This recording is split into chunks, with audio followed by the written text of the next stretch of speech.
Okay, well, hello everyone. I'm Profesor Cañedo here with you for another review video, and in this particular video, I will take a quick look at some of the events described in chapters 3 and 4 of the Who Built America text, and I'll also say a few things about the PowerPoint programs that went along with those readings, the PowerPoint programs on the Great Awakening and the French and Indian War. And you can definitely tell that the lighting is better. So instead of recording in the evening, I'm recording in the morning here, and I'll do my best to make sure that this video is a little bit more streamlined. I know the first review video went a little bit longer than I had anticipated. I have a tendency to go a little bit longer on many of these videos, but I'll make it a point to keep it within the range of 20 minutes, 25 at the absolute maximum. I think the mistake I made last time was I spent maybe too much time talking about the PowerPoint programs. I could have just reviewed some of the key points in the connection with the Who Built America readings, but because there were a lot of PowerPoint programs that we had last week, and this week it's two, I think things will go a little bit more seamlessly. Maybe not seamlessly, but I'll do the best I can to make sure that the process is a little bit more streamlined as possible. All right. Well, for this past week, you had readings. You had readings about the growth of the northern colonies from the mid 17th century, and then two, of course, into chapter 4, in which we get into the early stages, the opening stages for what, of course, become the American Revolution. The period from roughly 1750 to, of course, the pivotal year of 1776, and we'll definitely get into a lot more about the 1776. And the revolution itself coming up with next week's readings, and of course in next week's review video. So let me go ahead and just recap some of the points that was covered in each chapter, and within the discussion of each chapter, I'll bring information from the PowerPoint program. So I think I'll do it that way instead of talking about the PowerPoint program as separately from the chapters. I'll talk about those programs within the context of the chapters themselves. Okay, a quick overview about what we had in chapter 3. Chapter 3, of course, looks at what's happening in the northern colonies. Of course, talking about colonies such as New England, so Massachusetts, and then you had the middle colonies, places like New York and Pennsylvania, New Jersey, those places. So of course we're talking about colonies that developed, had a little bit more of an independent character, or a different mindset than what you saw with the Chesapeake colonies. Of course, Virginia comes to mind in that category, and also the colonies in the Deep South, places, of course, that would be Georgia and the Carolinas.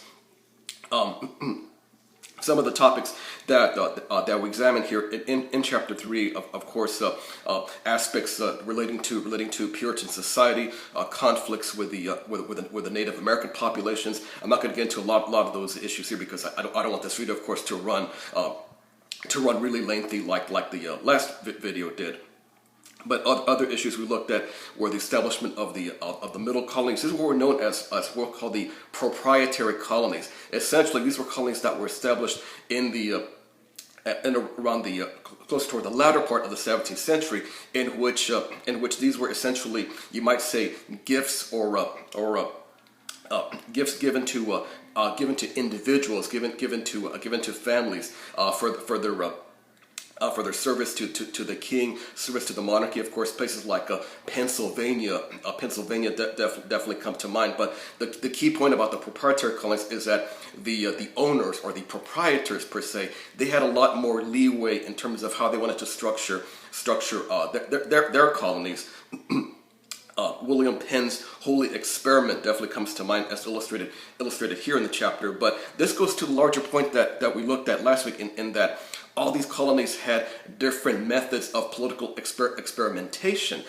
It wasn't so a top-down experiment in which the king was saying, so whether it was whether it was a King James or a King Charles, were saying, okay, all you colonies, you do things this way, blah blah blah. It didn't happen that way. In essence, what was happening in Virginia was much different than what's happening in Pennsylvania, and that in turn was much different than what's happening in Massachusetts and some of the other New England colonies.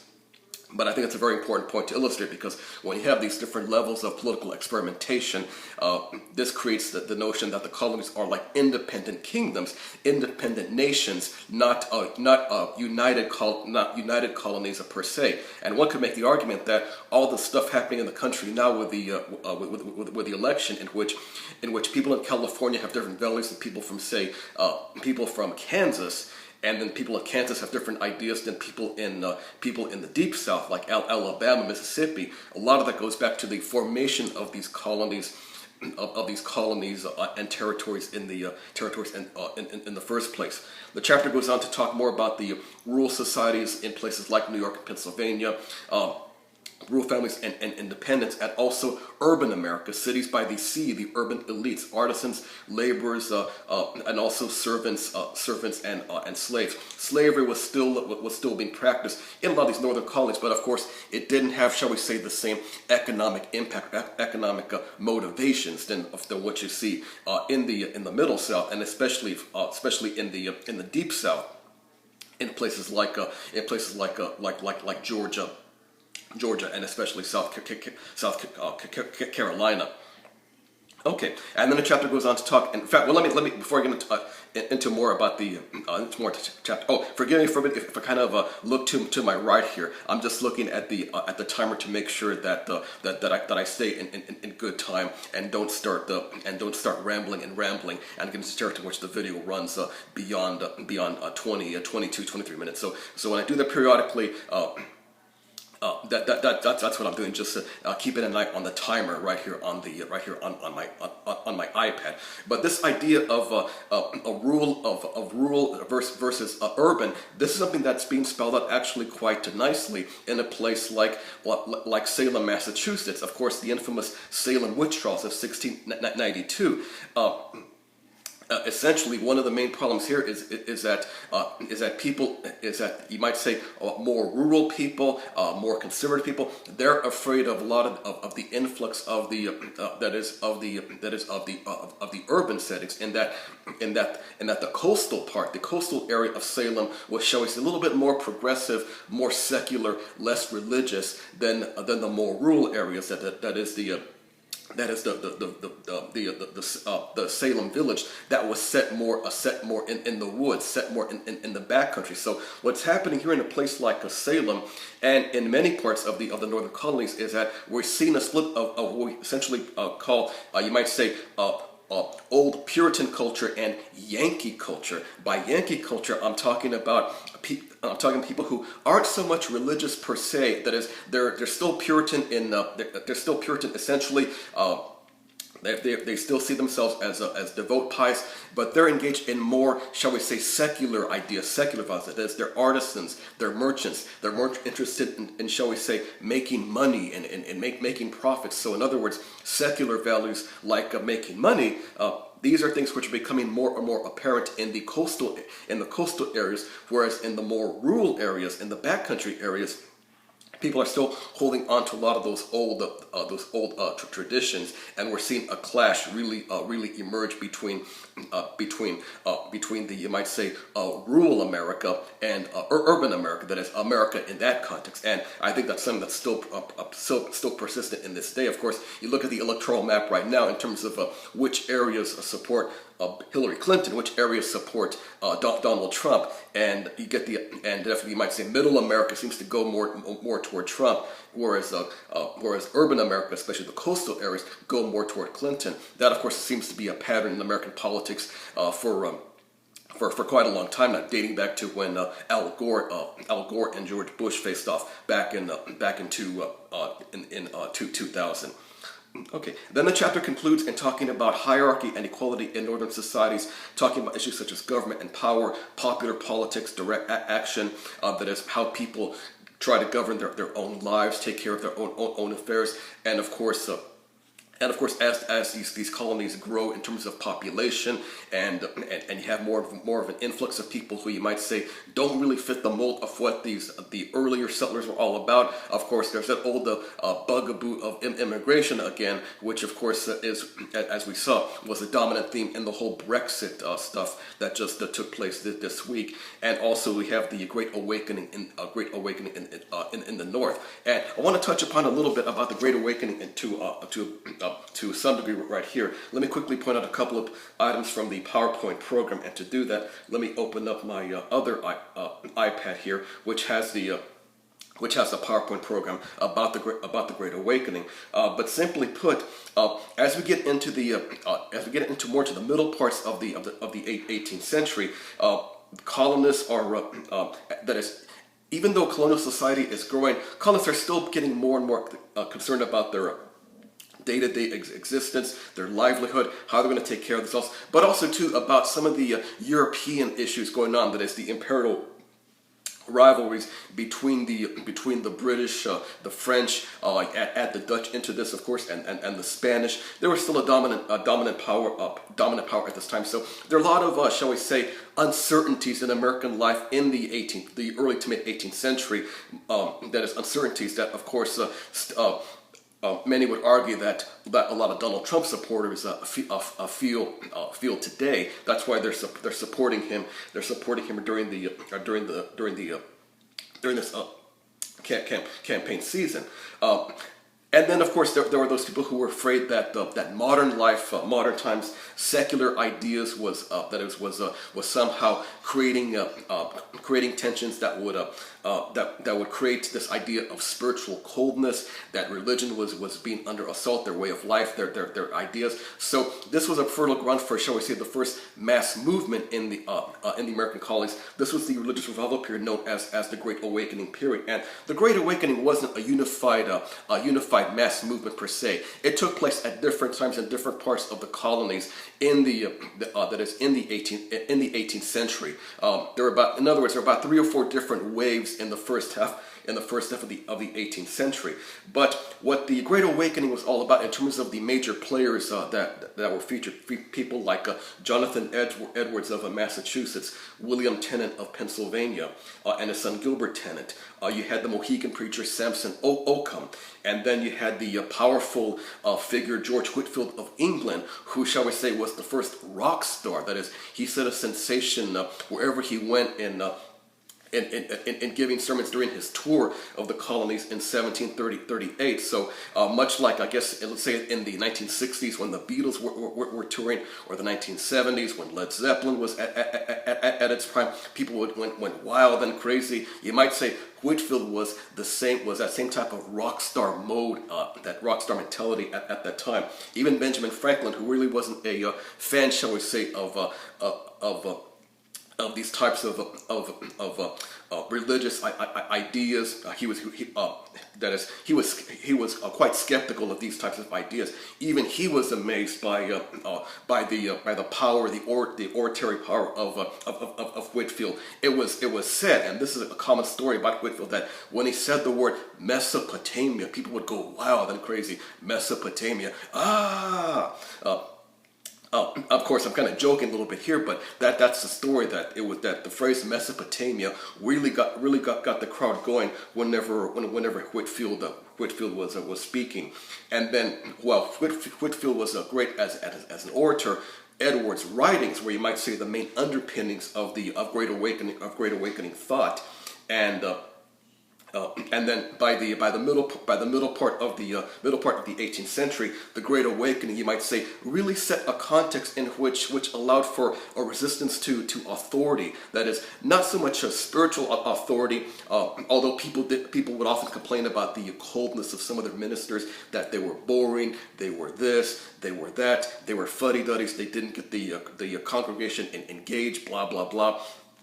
But I think more importantly, this idea of thinking for yourselves and this idea of revivalism set the stage for a sense of rejecting authority that was seen as not so much maybe immoral, but maybe unauthorized, illegal per se. So not surprisingly, when the colonies and the mother country, Great Britain, really start to shall we say go at it in that is after the 1750s. There was the Great Awakening ideology and movement, which set the context, you might say the fertile ground for protests to really open up into a more political realm in the second half of the 18th century. And on that note, let me quickly now go over to chapter 4 and pick up on that theme right here. And let me just go to the introduction here of chapter 4. Okay, chapter 4 covers the period of 1750 to 1776, and of course we're talking about the early stages of the revolutionary spirit. So, of course, the chapter covers quite a bit of topics here: the colonial roots of rebellion, why were the colonies ready to revolt, what were the social political tensions, and of course the issue of land came on the scene. So when it came to restricting access to land as colonial populations grew more and more in the second half of the 18th century. This, of course, would lead to conflicts on the frontier, and of course, Native Americans definitely got caught in the crossfire, so to speak. But the most important point, which shall we say really set the stage for colonial revolt, was the fact that the mother country, Britain, was you might say trying to push forth for its fair share of loot, fair share of revenue. You see, the British Empire had pretty much had a policy of benign neglect or salutary neglect, which was pretty much the standard since the early days of colonization, since the early parts of the 17th century. There really was, shall we say, no strict enforcement of imperial rules in terms of collecting things such as customs duties, taxes, these types of things. In other words, the colonies were pretty much a money-making revenue machine, a cash cow for the mother country, going into the middle parts of the 18th century. There was sort of a live and let live type of policy. That is, the idea was, why kill the goose, that golden egg, so to speak. But when England and France got into a series of imperial wars which permeated starting from the second half of the 17th century to the middle parts of the 18th century, well, guess what? Somebody's got to pay the bills. Someone's got to pay the piper, so to speak. So Parliament, and not surprisingly from their perspective, I think they were right on this, they began to demand that, you might say, the colonies pay their fair share. We're protecting you Yanks, you bumpkins, you colonists. We're protecting your hide. So you have to pay up and take care of your fair share. Blah blah blah, that type of thing. So as a consequence of that, that's when Parliament began to enact a lot of these measures, which of course didn't make the colonists too happy, for lack of a better term. We're talking about measures such as the infamous Stamp Act, the Tea Act, the Townshend Act, the Declaratory Act, and many Molasses Act, Sugar Act, and so on and so forth. The idea was to that is, have the colonies pay more of their fair share, because we in the mother country, we're in Parliament, we're taking care of the colonies. So this is imperial defense. We're taking care of our people. That was logical thinking that they thought they were engaged in. Well, of course, the colonists didn't see things that way. That's where we get into the idea of the no taxation without representation ideology. And of course, we have the various protests going on, a Stamp Act protest, which you might say really took the empire, the mother country off guard. The Stamp Act protests were instrumental because that began to unify the upper classes and the lower classes. See, the upper class and lower class of the colonies, of course, didn't exactly see eye to eye on many issues. But since the Stamp Act, in terms of levying a tax on paper products, This was something which affected everybody across the spectrum. That is, taxes were imposed on that is on paper for attorneys' legal documents, and also taxes were imposed on dice too. And sailors back in those days loved to gamble. They loved to play dice. So when you put a tax which covers everybody in the social spectrum, well, it's no surprise it's going to lead to a fertile type of resistance in which both upper and lower class will begin to unify, and that again is the essence of what happens with the what happens with the Stamp Act. Well, let's put it this way: Parliament, King George, they're not amused by all of this. They began to try to push back. One thing leads to another, and eventually it gets to the point where we get into the latter part of the chapter. We see where the Tea Act starts to lead to colonial resistance, beginnings of committees of correspondence. That is, people from the colonies begin to have intercolonial communication. You see, the colonies, keep in mind, everybody, these were still essentially independent countries. They didn't really have much contact per se. They had more in common, shall we say, with Great Britain than they did with each other. But once the colonists began to get to know each other, get to know each other with the early stages of the continental congresses, people from Massachusetts began to meet people from Virginia. They began to meet their counterparts from New York, from the Carolinas. It took a long time to, you might say, sort through all of their differences. And by the time the Revolution broke out in 1775, there was still some dissension as to what path, what direction to take. There were some who were more radical, said we got to break away. King George is a clown. Parliament is a bunch of goons and thugs. We shouldn't deal with these guys. Blah blah blah. Others said no. Let's appeal to King George. King George is kind. He is wise. He is benevolent. Let's just bypass Parliament altogether and try to appeal to the king's better nature. So these disputes had to be sorted out, and it took a long time. It took a long time to get to that. And it wouldn't be until we get to people like Thomas Jefferson, and more so Thomas Paine, in which a lot of these ideas are finally sorted out. So it will be a long-standing process. It would take a while before, shall we say, everybody was make that step to cross the Rubicon, so to speak, and make their way toward independence. Let me quickly check the time. Okay, just passed over a little bit over 20 minutes. So before I wrap up, everybody, let me just quickly check see if there's anything from the French and Indian War PowerPoint that I wanted to I should add here. I don't think there is, but let me just quickly point out if there is anything that I missed that I should quickly address right now.